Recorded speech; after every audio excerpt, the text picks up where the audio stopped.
qu'il aspire à diriger la Côte d'Ivoire? Moi, personnellement, il ne m'a jamais dit qu'il voulait le faire. Et il n'a jamais publiquement aussi dit qu'il voulait le faire.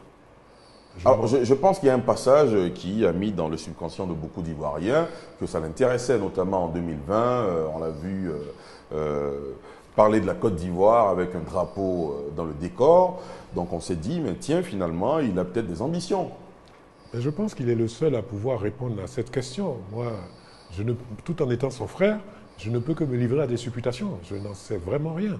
Monsieur le ministre, quand on est Tidiane Thiam, neveu d'Houphouët-Boigny, quand on a justement tout donné dans le monde, on a rayonné dans le monde, quand on a cette capacité, on a vu la dernière photo avec Bill Gates, moi j'ai eu la chance de parler avec le président Macron qui m'a parlé de Tidiane Thiam. Quand on a tout ça, est-ce que finalement on ne doit pas chercher à prendre un leadership important dans son pays?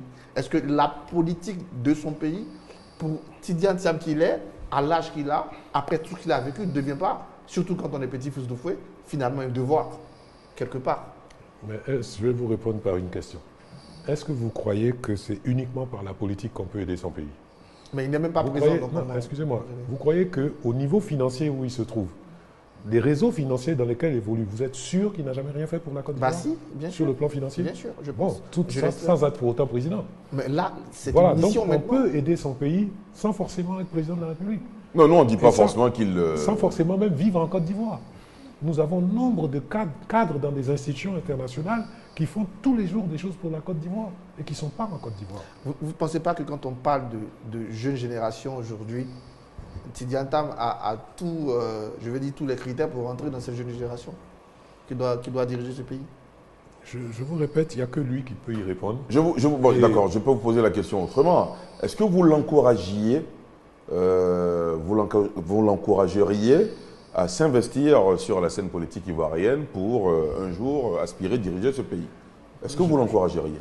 Je ne vois pas le problème sous cet angle-là. Moi, le fait d'être son frère ne m'autorise pas à l'encourager ou à le décourager.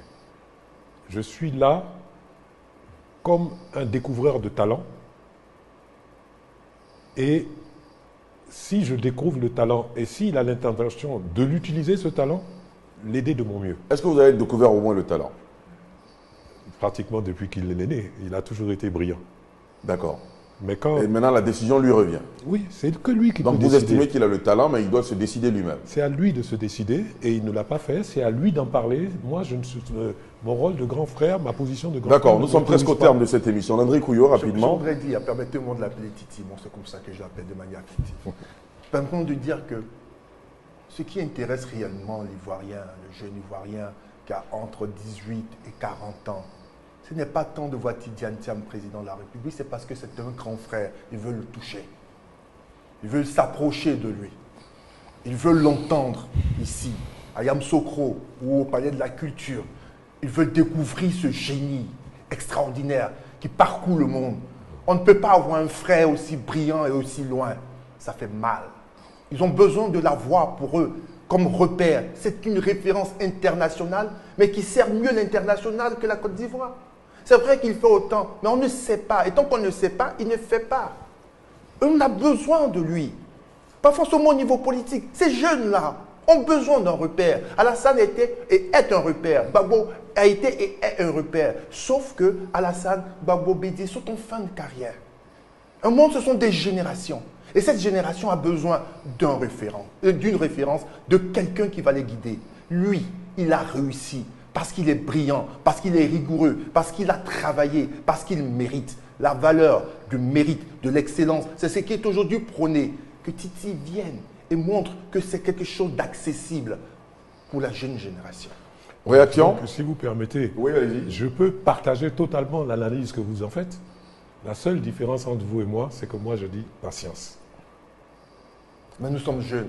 Oui, mais admettez que nous soyons impatients. Mon rôle de vieux, c'est de vous dire patience. Très bien. J'ai été jeune, j'ai été impatient. Et j'ai entendu quelqu'un un jour me dire, si on est rebelle à 20 ans, c'est normal. Si on est toujours rebelle à 40 ans, c'est qu'il y a un problème. Merci infiniment en tout cas pour cette réponse. Merci à vous, monsieur le ministre, gouverneur du district autonome de Yamoussoukro. Monsieur Augustin Thiam, merci d'être venu faire le débat avec nous ce soir à la faveur de cette émission.